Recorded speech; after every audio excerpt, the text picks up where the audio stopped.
అలాగే ఒక Hollywood actor Steven Seagal అని చాలా సంవత్సరాల క్రితం, క్లోజ్ టు ఒక 20 సంవత్సరాల క్రితం అనుకుంటా, చిరంజీవి గారిని ప్రత్యేకించి అడిగి, మా అన్నయ్య చిరంజీవి గారిని ప్రత్యేకించి అడిగి నేను బాబా గారిని కలవాలి అని చెప్పి ఇక్కడ బెంగళూరులో ల్యాండ్ అయినా ఇక్కడ ఫ్లైట్కి ఆయనకు వచ్చి ఆశీర్వాదాలు తీసుకున్నది నాకు చాలా ఆశ్చర్యం కలిగేది.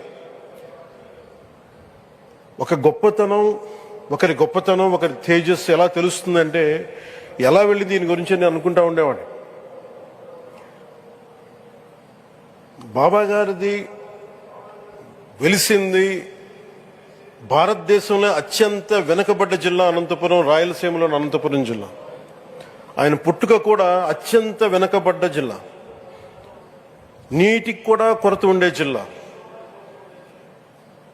వలసలు వెళ్ళిపోయే జిల్లా. అలాంటి జిల్లాని ఎంచుకున్నారు ఆయన జన్మకు కూడా. అందుకని అలాంటి జన్మ తీసుకున్నాడంటే మహానుభావులే తీసుకోగలరు.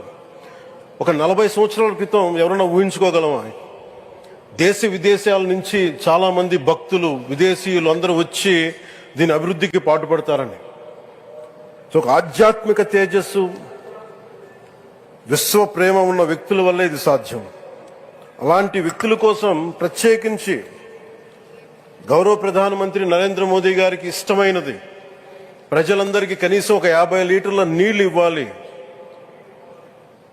అది రక్షిత మంచినీరు ఇవ్వాలి. అలాంటి పథకం, ఒక 50 లీటర్ల నీళ్లు కనీసం ఇవ్వాలి అనేది ఒక వ్యక్తికి ఆ సంకల్పం నరేంద్ర మోదీ గారు దీన్ని ముందుకు తీసుకొచ్చారు.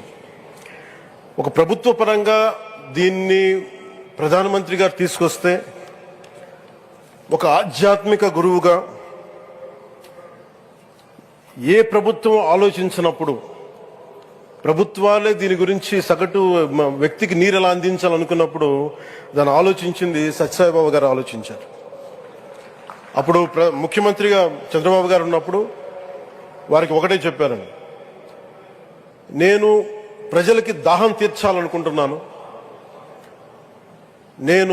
నాకు తెలిసిన భక్తులు, ఒక భక్తులు, ఒక ఆయన సింగిల్ హ్యాండెడ్గా 400 crores 400 కోట్ల రూపాయలు ఈ పథకానికి, సత్యసాయి ఈ పథకానికి ఇస్తాను, దాహం తీర్చే పథకానికి ఇస్తాను అంటే, దానికి ఆ రోజున ప్రత్యేకించి అలాంటి పర్మిషన్స్కి వీటికి కొంచెం కష్టాలు ఉన్నప్పుడు గౌరవ ముఖ్యమంత్రి నారా చంద్రబాబు నాయుడు గారు వీటికి అండగా ఉండి ఈ సత్యసాయి ఈ దాహం తీర్చే ఈ పథకానికి, అంటే మనం చెప్పాలంటే జల్ జీవన్ మిషన్ అంకురం సాయిబాబా గారు చేశారు ఇక్కడ.